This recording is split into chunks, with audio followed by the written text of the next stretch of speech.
Some people have told me that this was one of the most dangerous street corners in America just 25 years ago.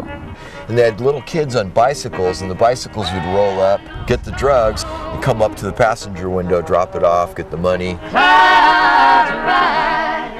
Guns and drugs, violence. Hilltop is like Crip territory. So was it a hard neighborhood to grow up? Yes, it was very hard. The people who had the power to make sure that this area was supported didn't support it enough. So the question is, how has the community healed? Well, some went to jail, others just moved away, but a few turned to an ancient Roman art form. Glassblowing's extraordinary. There was an artist, Kathy Kaparick, and she used to cruise in her car and pick up kids off corners who were hanging out at night saying, hey, you want to come blow glass? It gave me hope because when I was 16 and breaking into middle schools, I didn't know what I was going to be doing the next year or 5 years from then. They give me a life. Yeah, that's how simple as I can put it.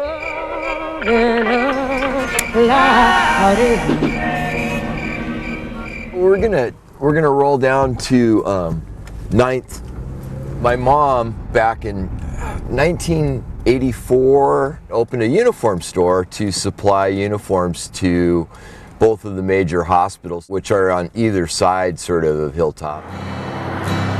Where the cash register was, I had a one-way glass, and I got to see taverns down there. Any given night, there was probably 100 crack dealers out there. I mean, it was just nuts. I'm at the point of mental combustion, stuck in this rut. Wild scene in Tacoma ends with 2 men shot and a police officer in a scary wreck. Gang warfare exploded in this neighborhood, and even though things have improved dramatically, the fallout has still affected generations of its residents. 3 years ago, I got into some trouble. Me and my friends got into our old broke-down school. I went to the court and they asked me some of the things I like to do. I mentioned that I like art, all kinds. And they said, we have a program that helps steer kids in the right direction. She was gonna trash it and I was like, don't you dare, give it to me. She's like, well, you better take it or I'm gonna throw it away. I love this one.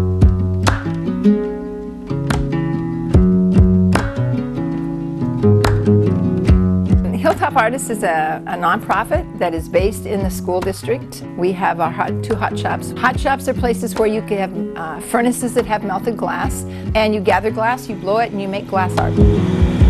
Our target population is kids who are from low-income areas who might have other challenges or barriers to the ordinary routes to success. Kids that are facing issues at home or in school. We kind of identify what their barriers are to success, and it could be as simple as, I don't have transportation to school, so we get bus passes. Or maybe they're homeless. We have, I'm working with 4 kids this year that are homeless. Well, when I first got here, it was like this kind of new thing for me. I never heard about glassblowing, and when I saw it, it was pretty amazing. Everyone here is like the kindest to you. Around my first session, I found out I was pregnant. I was 16. Can you say your name? Oh no. Oh no. Why not? The manager, she actually went out of her way to look up places for pregnancy and places that help with food or bottles or clothes.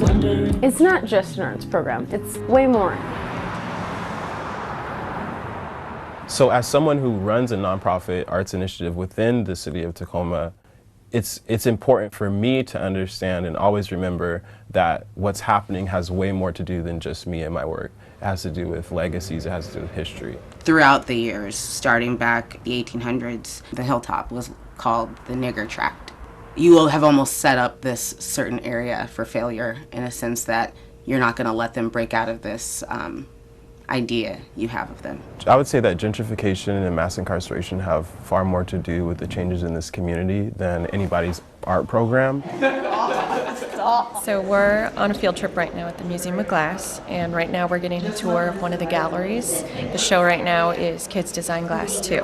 Guys, what are you drawing here? What do you got? This guy's name is Jimmy, this guy's name's Gerald, and they're best friends. Glassblowing is the big thing down here in Tacoma, Washington.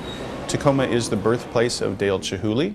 Dale Chihuly is considered one of the founding fathers of the studio glass movement. As I sit here looking at you, I'm looking across, I see the courthouse, I see it filled with Chihuly pieces. As I look to the left, I see the bridge of glass. So it's literally part of the fabric of life here in Tacoma.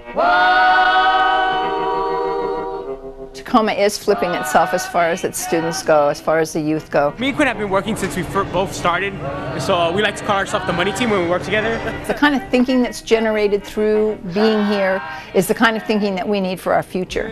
What does the kitty say, baby? I'm going to teach my daughter glass blowing and making beads so that she can pass it on to her kids. And I think glass blowing should just take over the world.